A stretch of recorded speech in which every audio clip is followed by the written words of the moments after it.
So on to the book. It began life with a request or a suggestion from William White, who was editor of the Oxfordshire Record Society, who was looking for some free church or nonconformist material for the Society's series. And that set me thinking about a suitable and manageable project. The outcome was a proposal to edit the Oxford Local Preachers' minutes for 1830 to 1866, using the first extant volume of minutes. And then the Society suggested, after I'd laboriously transcribed 36 years worth of minutes, that maybe it would be a good idea to extend the project to include a second volume of minutes and take the book through to 1902, which was really sensible. It was a really good idea because it covers the sort of Victorian, long Victorian period, which was great. But it did mean another 30 odd years of spidery writing and transcribing. But it was good, it was good. And it's produced a book in around 110,000 words with some illustrations, some maps produced by Giles Darks to show the Wesleyan Methodist preaching places in and around Oxford. And I think it's produced a better book. I say that through kind of gritted teeth and ruined eyesight. Okay, so let me say a little bit about local preachers and local preaching and set the book in its context. Okay. When the evangelical movement began in the middle of the 18th century, it was small by clergy. George Whitefield, John Wesley, Charles Wesley, and so on, all Anglican priests. As the movement spread, the question arose whether it was okay for other people to preach, for lay people to preach. And fairly early on in the Wesleys branch of the revival, this happened. The Wesleys were not too sure about it. One of the enduring stories / myths of Methodism is the story of Thomas Maxfield beginning to preach at the Foundry in London when John Wesley was away from home. And then when Wesley returned, he queried what was going on. Brother Maxfield has turned preacher, I hear, says John Wesley with a raised eyebrow. And Susanna Wesley gives a robust reply and says, don't mess with him, he's doing a good job, basically, if I paraphrase. And there were others the same. Thomas Westall, a Bristol carpenter, converted in 1739, preaching at Evesham. Mrs. Canning, member of the Society, said to Wesley, stop him at your peril. He preaches the truth, and the Lord owns him as truly as he does you or your brother. So very soon, lay people, first men and then women, are preaching within the Methodist movement. And this develops in a couple of ways. It develops into what becomes the Methodist ministry, and it develops into a core of local preachers. And it's worth just teasing out those two strands for a minute or two. People like Maxfield and Westall were not ordained. They weren't recognised ministers either of the Church of England or of old descent. But they preached and they crisscrossed the country like the Wesleys, preaching in the Methodist societies and preaching elsewhere too. John Wesley very soon and characteristically took control of this by insisting that preaching under the auspices of Methodism had to be done by people who agreed to work under his authority in connection with him, and he decided where they would operate. So the country is mapped out into areas, initially called rounds, later circuits, and the preachers were assigned or stationed to their specific areas for a year at a time. Some people chose to go freelance, and they and Mr. Wesley parted company. By the time of Wesley's death in 1791, we have printed and published lists of the circuits and the stations of the preachers, 87 circuits in Great Britain and 27 in Ireland, about 200 itinerant preachers. Oxfordshire was one circuit with 3 itinerants to cover the whole of the county, which they did through a kind of 5 or 6 week itinerary around the different Methodist places. But of course, not everybody could undertake or sustain the rigors of the itinerancy. And so as the Methodist movement grew, there weren't enough itinerants to supply the need for Sunday and midweek services, hence the development of local preachers, preachers who weren't available to be stationed and moved around the country, and preachers who operated in one local area. In the 18th century, the boundaries were pretty porous. So itinerants, semi-itinerants, and local preachers, and people moved between the different categories. Typically, an itinerant who got married would settle down in a place. and raise a family there and seek employment and become a local preacher. It becomes much less flexible in the 19th century. There are no more semi-itinerants, a much clearer and more permanent division between the itinerant preachers and the local preachers. The itinerants, the travelling preachers, and that language is retained well into right through the 19th century, are evolving into the Methodist ministry. Because preaching is so fundamental to Methodist life and activity, somebody who wishes to become a Methodist minister needs to start as a local preacher before offering as a candidate for ordination. If accepted, they become available for stationing in the circuit, eligible for a stipend, so you would need to do a proper job for a living, and would receive allowances as well. After a period of probation, they would become admitted into full connection with the conference, and then from 1836 ordained. Travelling preachers in the 19th century are still stationed annually to their circuits for appointments that would last a maximum of 3 years. That's a legacy from Wesley's Constitution for Methodism. They therefore move very frequently. They have less opportunity to put down local roots, and therefore arguably have less in common with their church members than they do with their fellow ministers, all of whom have the same experience of being shunted backwards and forwards by the stationing committee, living in furnished accommodation, and so sharing the same knives and forks, sleeping in the same beds as other ministers' families. Meanwhile, the local preachers do their preaching alongside earning a living. They're rooted in a place, they don't leave it, they are reliant on their training, on their own reading and thinking, and on the example of their more experienced colleagues. And they're exercising their call to preach as members of a local Methodist community, a local society, subject to the same discipline as all the other members, particularly attending a weekly class meeting where they would give an account of their experience and hold one another to account for their Christian living. Many societies in the early days did not have their own bespoke chapel for worship. They would meet in rented rooms or in somebody's house. But then gradually through the 19th century, property is acquired, chapels are built and then redeveloped, and more impressive buildings are acquired, and ancillary premises acquired as well. And they will be part of a circuit governed by a quarterly meeting, comprising the ministers, the local lay officers and others too. So it's quite an elaborate structure with the district and then the national conference overseeing the whole thing. And all that brings us to Oxford in the 1830s and to the edition. As I said, the Oxfordshire was one single circuit in 1800, but gradually in the first 35 years or so of the 19th century, that widespread Oxfordshire circuit is subdivided as the Methodist movement expands, new circuits are formed, Newbury, in Witney, in Whitchurch, and then Aylesbury, High Wycombe, Watlington, and so on and so on.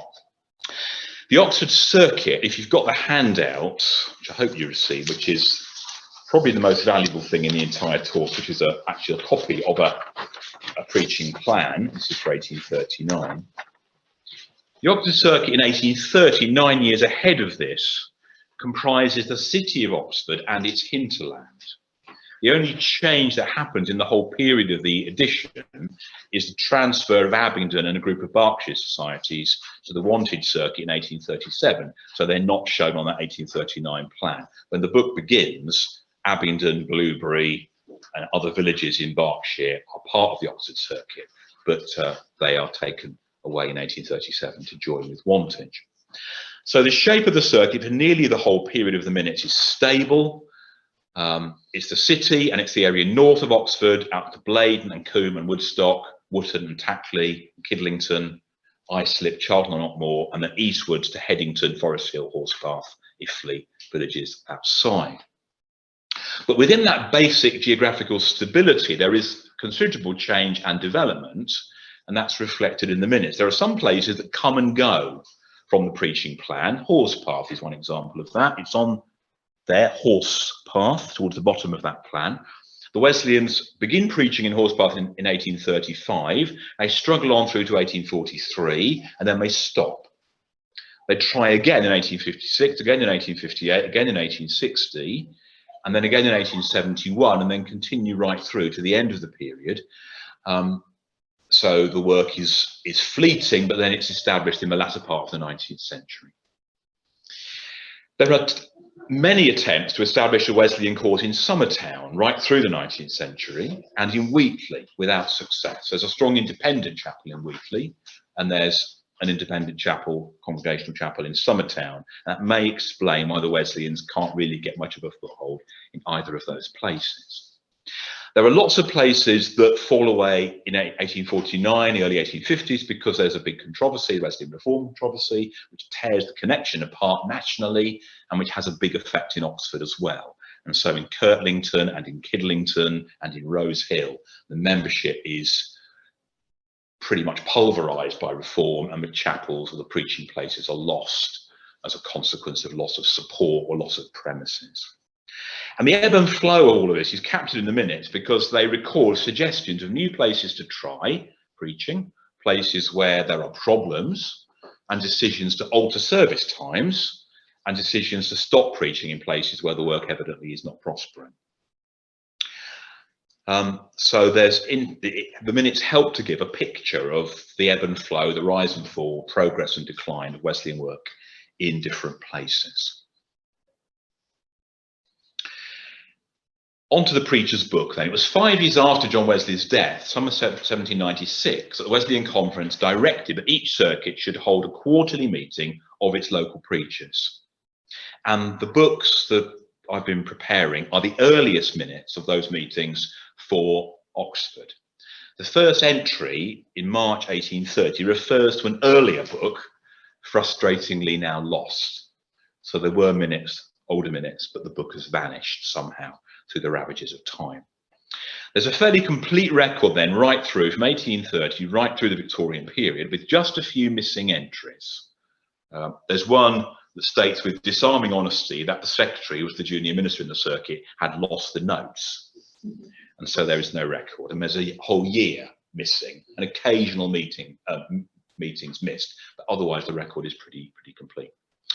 Things the minutes cover, they deal with admissions, those who are testing a call to preach or who are being persuaded to do so.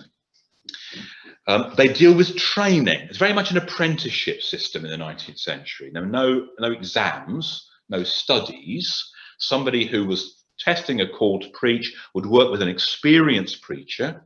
There would be feedback, honest, blunt, robust feedback given in the meeting about how they were getting on. Very different from the decorous meetings we hold now, where everybody is affirmed. In those days, they were much more, well, unaffirming sometimes, very unaffirming, yeah. And a judgment made when a person was ready to become fully accredited. And the accreditation required an oral examination in the meeting on their Christian experience and on their knowledge of Wesleyan doctrine, which meant their knowledge of John Wesley's 44 sermons and his notes on the New Testament. There's no record in detail in the minutes, I'm afraid, of the examinations, but a memoir of Gabriel George Banbury, who was a local preacher. I think he's on, is he on the plan here? Yeah, number 19, yeah. He was a very young local preacher in 1839. He lived on until the early 20th century. But his memoir records a 4-hour oral examination in the preacher's meeting. Sorry, 3 hours, don't exaggerate, a 3-hour oral examination in the meeting. How they made it last that long, I don't know. But it's not surprising, therefore, to find that there are references to trainee preachers deferring their examination to give them a bit more time to study Wesley's sermons and his notes for the set texts. There's lots about discipline. The practice was to read through the preachers' names in order of seniority, and then to invite comment from the meeting on their Christian character, on their practice, and on their competence. The same, of course, is done for the ministers, for the travelling preachers in the Methodist conference every year.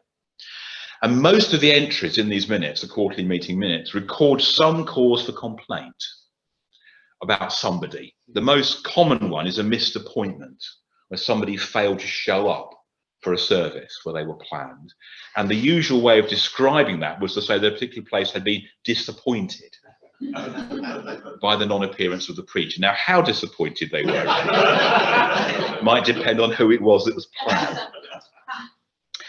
And sometimes the preacher is then called to give an account of why they didn't show up, whether they had a reason, and sometimes the next meeting records that they were able to give a good explanation for their non-appearance. Perhaps they didn't get a copy of the plan, or perhaps they were away on business. I tend to suspect that sometimes it may have been that it was raining, perhaps, and it was a long walk, and to go somewhere in the rain, perhaps a small congregation, might have been a bit discouraging.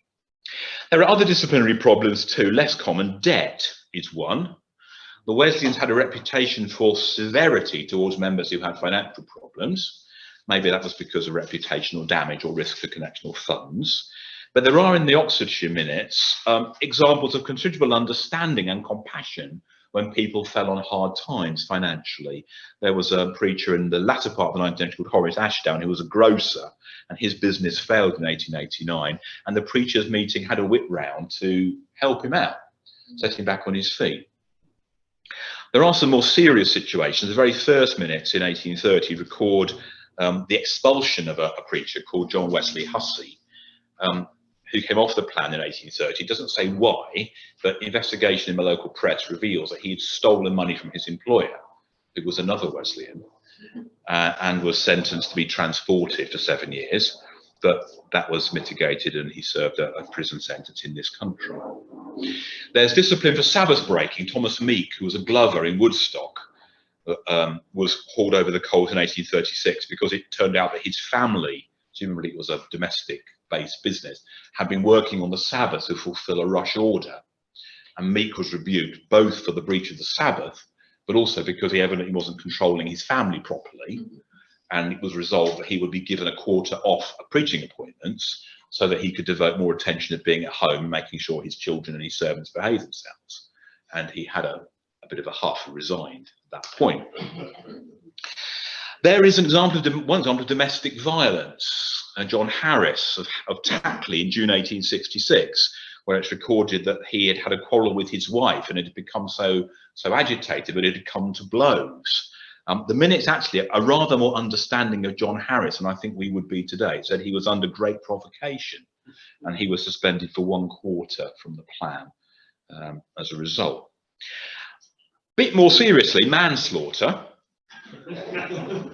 Arthur Leyland, Wesleyan school teacher, was called up in 1895 for killing a pedestrian in a cycling accident. He was cycling possibly to see his girlfriend in Birmingham and went too fast down a hill. Somebody stepped off the curb into the road and he collided with her and she was killed. And he gave a false name and headed off into the sunset on his bike.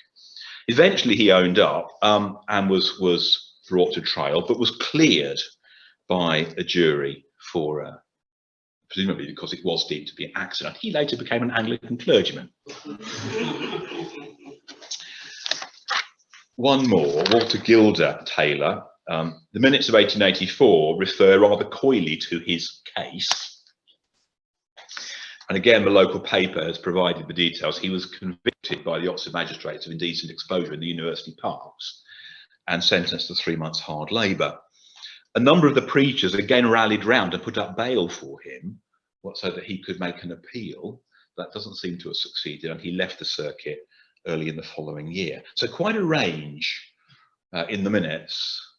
1 or 2 people were called to account for drifting away from Wesleyan orthodoxy. Not very many doctrinal charges. The most vivid, probably a guy called William Ray, who is he on the plan? Yes, number 15 on the 1839 plan, who was a schoolmaster who became a Swedenborgian minister. There are some complaints about overlong sermons, and one other person, Billy Birmingham, is number 11 on the plan there.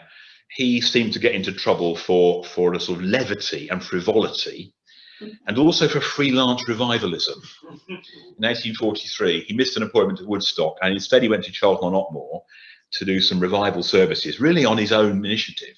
And he stayed there for 5 days, the minutes say, imposing on the hospitality of the friends there while he carried on preaching, and that the meeting said he shouldn't be doing that.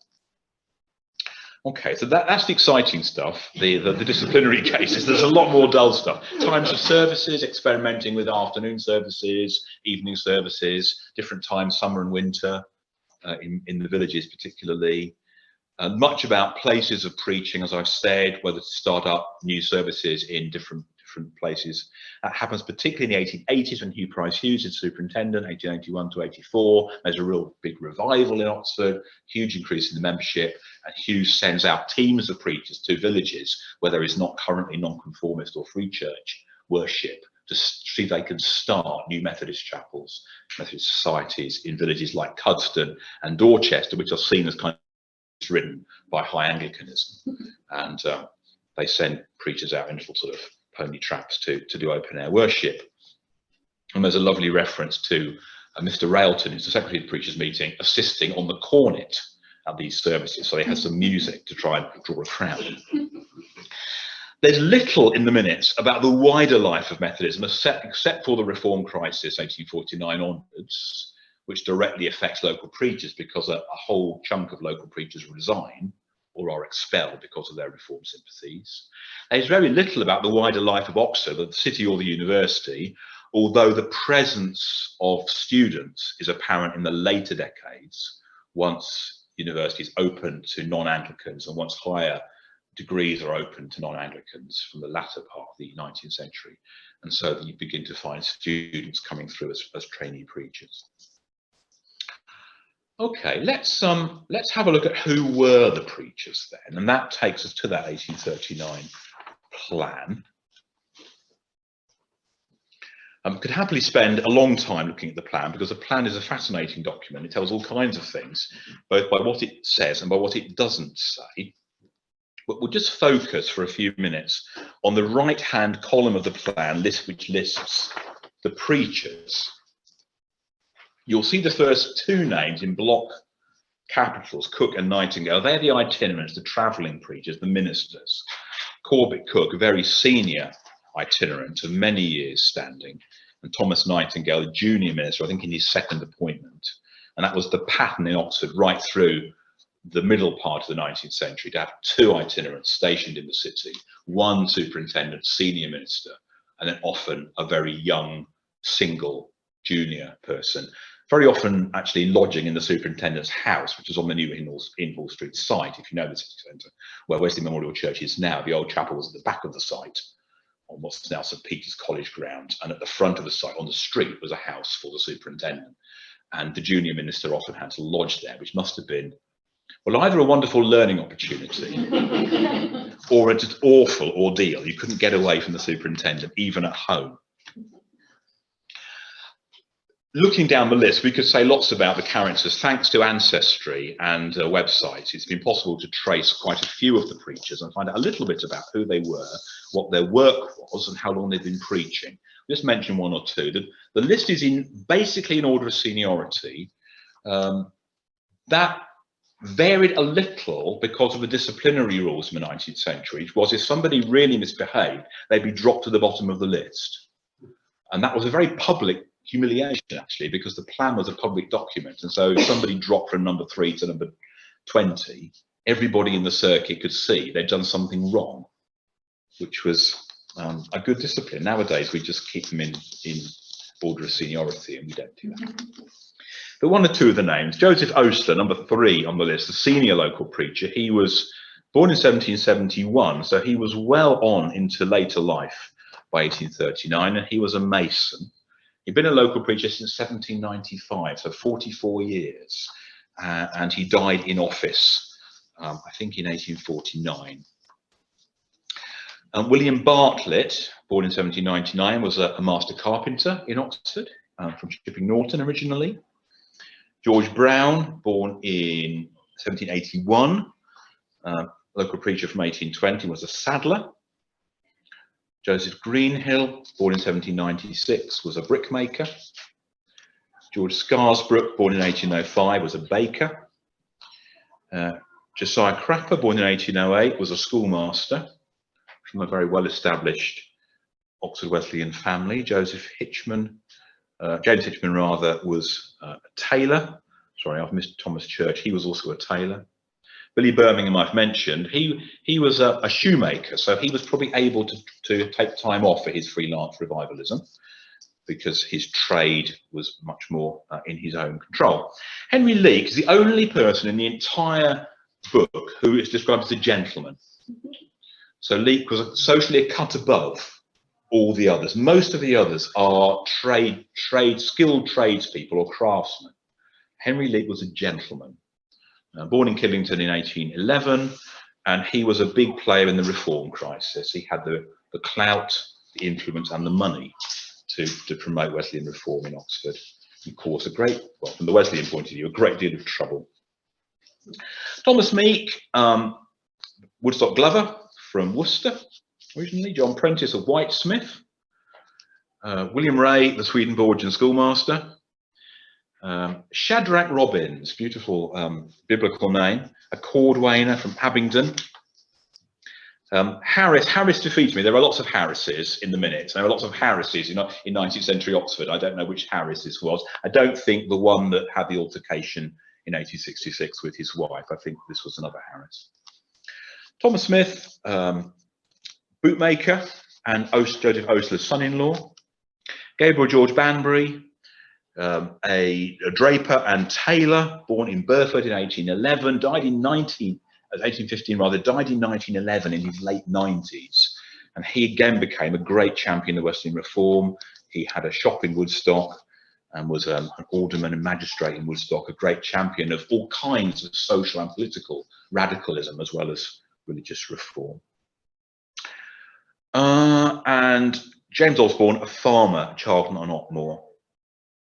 And the on trials, Bolton, probably John Bolton, a printer in St Clement's.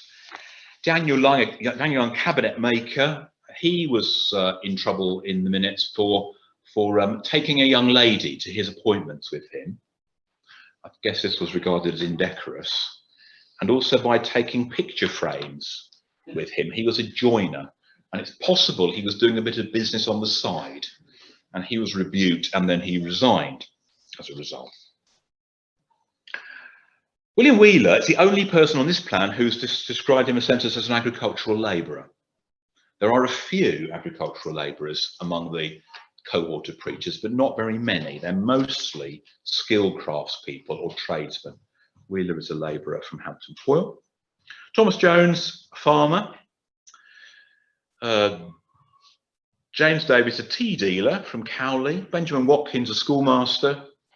And finally, William Bateman, probably a labourer from Headington Quarry. And Lewis, I think I couldn't trace. So quite a range. They range in age, these folks, from 68 to 23. I said they're mostly skilled tradespeople, one gentleman, some white-collar schoolmasters. Many have migrated from Oxford from neighbouring counties, from Worcestershire, Hertfordshire, Berkshire, Northamptonshire. Thomas Jones is the one who's probably travelled the furthest. He comes from York, probably to take up a farm tenancy in the county. They are obviously, I should have said this at the beginning, all men. There are no women preachers. People have worked on the continuation of women preaching in Methodism. John Lenton has done work on this, but nobody appears in the Oxfordshire records even slightly under the radar until the 20th century. What became of them? Well, some of them carry on for a lifetime, like Osler and Meek and Billy Birmingham. Some disappear.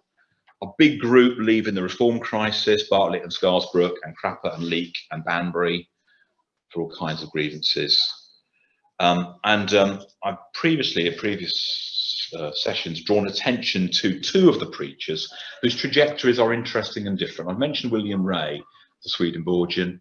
The other one, exact contemporary, Benjamin Watkins, another schoolmaster. He goes to be a Wesleyan missionary in West Africa and lasts only a matter of months before succumbing to disease on the Gold Coast. I've done some comparative work as well, and I'll move to that and then give opportunity for people to make any comments or questions. I did another couple of slices through the minutes for the 1860s and the 1890s to see how things changed in terms of the personnel. In the 1830s, 3/4 of the preachers were born in Oxford or Oxfordshire, and most of the rest came from neighbouring counties. In the 1860s, it's very similar. 38 out of 48 come from Oxford City or from Oxfordshire. 1890s, only just over half come from the immediate vicinity of Oxford or Oxfordshire, and the rest come from a very, very wide range of places across Britain. And there's a preacher from Ontario and a preacher from Uttarakhand in South India. So there's a much greater diversity of background in terms of birthplace. Also a greater range of occupations. The preachers of the 1830s covered 20 occupations: bootmakers, stonemasons, tailors, farmers, 1 shepherd, labourer, 5 schoolmasters. In the 1860s, 22 different occupations. In the 1890s, 43 different occupations, including the traditional crafts: carpenter, joiner, mason, builder, bricklayer, plumber, adding in gas fitter by the 1890s, tailor and draper, grocer, bootmaker, baker, ironmonger, stationer. But a chunk too are draper's assistants. As the drapery business has expanded in the city, some of the big firms have set up residences for single young shop employees, and there are a number of them among the preachers, but also 13 students, university students, by the 1890s come onto the plan. So that's a big change. So changes of birthplace, changes of occupation. The age profile, though, remains very much the same right through the whole century. There are a few very senior local preachers in each period, but most preachers are between roughly 20 and 40, and most of those have begun preaching before the age of 26. Some in their 20s, some in their teens rather, most in their early 20s. Now, whether that reflects the period of life at which views are evolving and then firmed up, whether it reflects the need to be fairly fit to be a local preacher, to travel around a wide circuit, either on foot or in a rather rickety horse and trap, or in the later years on a bike, whether it reflects greater free time, I'm not sure, but the age range remains remarkably consistent. Okay. Some conclusions. Adrian Plass, in his glossary, humorous glossary of church terms, says under meeting, see Methodist, and under Methodist, see meeting. So we might wonder about the stamina needed to attend one of these preachers' meetings or to read its minutes. And the focus of the meetings is usually very inward looking. It's on the character, the training, the deployment of the preachers, their effectiveness and their worthiness. But the significance I've found is that it gives a snapshot of key personnel of the largest free church denomination in Oxford and in this part of Oxfordshire across the 19th century, the personnel and some of the personalities hinted at too. It tracks the ebb and flow of the denomination, successes, frustrations and failures, posing questions that can be explored further about why there was growth in some places and not in others. It gives some evidence of denominational concerns, ethical assumptions and priorities, example Sabbatarianism, much more tolerance of financial problems than I'd expected, some silent reinstatements of people who misbehaved at one era and then reappear without any comment later on. It does reflect the wider community of Oxford and Oxfordshire, with increasing mobility, geographical and social, in the later 19th century. But it also gives the impression of a largely self-contained religious community in an era of increasing denominational consolidation, of denominational silos, with relatively little connection between them. Although that raises the question of networks that cross denominational boundaries, like the Bible Society Auxiliary and the later 19th century Free Church Council, and activities that the different denominations shared. So the preacher's minutes don't give the whole picture, but they do present, I would suggest, a fascinating and important part of the rich texture of 19th century Methodism. Thanks very much.